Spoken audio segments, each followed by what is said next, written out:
bulchaa mana amantaa kanaa luboota kan keenya obboleewwan kan keenya daaqonoonni faarfattoonni barattoonni dilbataa abbootiin kan keenya haadholiin kan keenya mootummaan kan waaqayyoo kan isaaniiti gara kiyya akka dhufan hin dhorkinaa jedhee waaqayyoon waadaa kan isiniif gale hundi kan keessaniyyuu akkamiin guyyaa kana geessanii akkamiin yoo nageessanii amiin gaarii galata isaa jennee akka isa galateeffannuuf umurii keenya irratti yeroo kana dabalee kan nuuf kenne maqaan uumaa keenya gooftaa keenya Yesuus Kiristoos kan ulfaatee fi kan galatoome yaa ta'u illee jedhaa nuuf galateeffadha. Sababa fayyina keenyaa kan taate deessee kan nuuf guddiste waadaa fayyinaa kan nuuf taate iddoo kanatti akka walitti qabamnu sababa kan nuuf taate maqaan haadha keenya qulqulleettii dubaroo Maariyaam kan ulfaatee fi kan galatoome nuuf haa ta'u. Ba'aa fi gala keenya kan eegan ergamoonni waaqayyoo kadhannaan akka jabaannutii fi wangeelan akka cimnuuf immoo addunyaa kanarra deemanii kan barsiisan kan ergamootaa duuka bu'oota isaa kan abbootaa kan qulqullootaa akka kennaa fi aangoo waaqayyoo irraa argatanitti maqaan isaanii kan ulfaatee fi kan galatoome nuuf haa ta'u. Amiin. Barsiisaan eenyudha? Barsiisaan eenyudha? Barsiisaan uumaa keenya gooftaa keenya Yesuus Kiristoosidha. Akka eeyyamaa fi jecha waaqayyootti waan inni dubbadhaa jedhe waan inni godhaa jedhe qofa akka eeyyama waaqayyootti iddoo kanatti dhaabannee akka nurra bu'ee barsiisuuf immoo eeyyama isaa nuuf haa ta'u. Tole kanan jaaladhe wajjin waadaa koo raawwadheera. Faaruu Daawit faaruu 89 lakkoofsa 5 irratti jecha kana kan dubbate abbaa keenya qulqullicha Daawitiidha. Akka laphee waaqayyoo jedhamee kan waamamu abbaa keenya qulqullicha Daawitiidha. Egaa abbaan keenya qulqullichi Daawiti waa hedduudhaan beekama. Faaruudhaan hin beekama. Waadaadhaan hin beekama. Akkasumas immoo kennaawwan adda addaa hedduu waaqayyo gooftaa keenya Yesuus Kiristoos irraa argate jechuudha. Jecha kana akka ka'umsatti godhannee guyyaa har'aa kana garuu kan nuti wajjin ilaallu sababa maaliif guyyaa har'aa kana asitti walitti qabamne? Maaliif asitti walitti qabamuun nu barbaachise?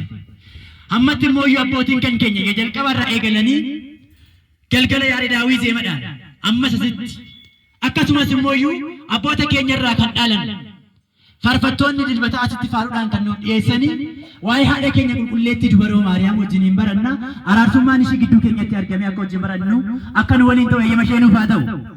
Tole guyyaa har'aa hiikuma isaa irraa gaafa kaanee gaggabaabsee akka nuuf galutti waan muraasa isinitti maati. Kidaana miratii jechuun maal jechuudha? Maaliif kidaana miratii jedhame? Har'a maaliif walitti qabamne? Maal fudhannee galuu qabna? Kan jedhu sana gabaabsee walitti kaasa jechuudha. Kidaana miratii jechuun kakuu araaraa waadaa araaraa jechuudha. Waadaan kun immoo maalinni yoo jenne uumaan keenya gooftaan keenya Yesuus Kiristoos isaan filadhe wajjin waadaa koo raawwadheera jedhee karaa garbicha isaa karaa Daawitiin kan nutti dubbate qulqulloota isaa kan filate wajjin waadaa raawwateera. Akkuma qulqullichi Maatiyos wangeela Maatiyos boqonnaa 10 lakkoofsa 40 irratti maqaa qulqulloota isaatiin dheebotaa dheebuu kan baase rakkataa rakkina kan baase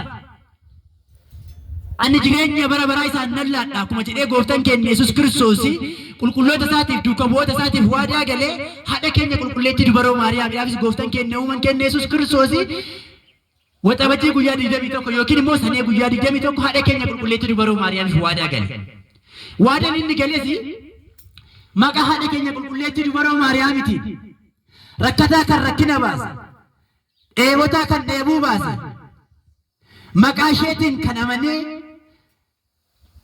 waan xiqqoo isheetillee bishaanuma xiqqoo isheetillee yoo namaaf kenne midhaanuma xiqqoo isheetillee yoo namaaf laate jalqaba irratti garuu araarsummaa ishee irraa nan fayyaa waadaa ishee kanaan nan fayyaa ittiin jireenya bara baraa nan argadha jedhee itti amanee yoo maqaa haadha keenyatiin yookiin immoo maqaa dubaroo Maariyaamiitiin waanuma xiqqoo ishee yoo kana kennu ta'e uumaan keenya gooftaan keenya Yesuus Kiristoos dubaroo Maariyaamiidhaaf siifin maaraa jedhee haratee siifin fayyisaa jedhee haadha keenya qulqulleettii dubaroo Maariyaamiidhaaf sanee Golgootaa irratti haadha keenya qulqulleettii dubaroo Maariyaamiidhaaf waadaa galee ture jechuudha.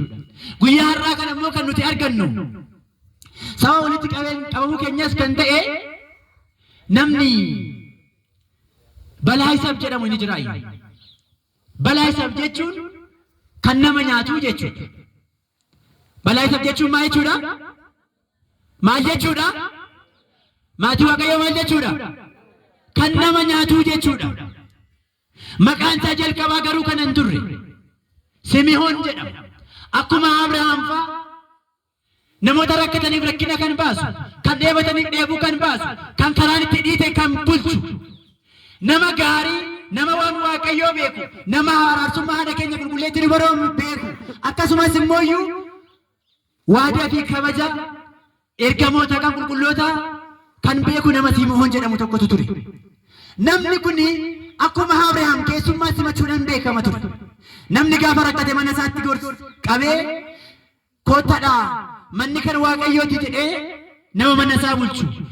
Namni gaafa beelee nyaanni kan Waaqayyooti koottaa nyaadhaa jedhee mana isaatti yaamee nama kan nyaachisu. Namni gaafa dheebote bishaanni samii gubbaadhaa roobsee kan nuuf laate xiqqaadhaaf kan hin jenne, jabaadhaaf kan hin jenne, guddaadhaaf kan hin jenne, hiyyeessaaf kan hin jenne, akkasumas immoo rakkataadhaaf kan hin kenne, uumaan keenya gooftaan keenya Yesuus Kiristoos bishaan nuuf kenneera, koottaa bishaan dhugaadhaa jedhee nama rakkate rakkina kan baasu, nama hundammoo ija tokkoon kan laalu nama Simihoon jedhamutu jira ture. Namni akka kanaan beekamu kuni guyyaa tokko seexanni nama irra bulee gara isaatti dhufe keessummaa fakkaate, akkuma abbaa keenya Abrahaamitti dhufe haratee Sillaasee fakkaate akkuma gara isaatti, Sillaaseen akkuma mana Abrahaamitti dhaqasana seexannis guyyaa tokko gara Simihoonitti dhufe. Gaafa kana Simihoon namni jedhamu kuni keessummaa kana gara mana isaatti simate. Waaqayyo uumaan keenya gooftaan keenya Yesuus Kiristoos eeyyama isaa ta'ee keessummaa mana keenyatti akka simannu nuuf eeyyamu.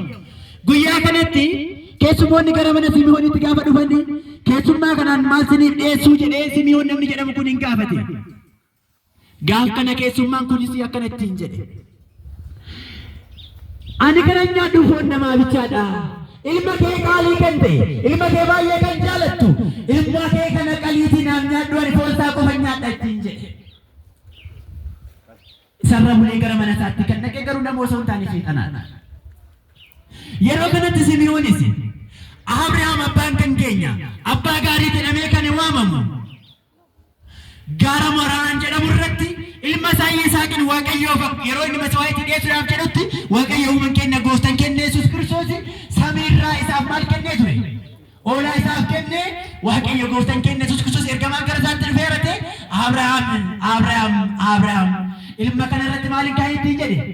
Ilma kaayin akka ittiin jedhe sana Simihoonis akka isaa sanatti ilma kee aarsaa dhiyeessuun qaba jedhee harateetini ilma isaa kana qale. Gaafa qalee haratee keessummaa kanaaf dhiyeessu foon ilma isaa gaafa isaaf dhiyeessu keessummaan kun immoo akkana ittiin jedhe ammas.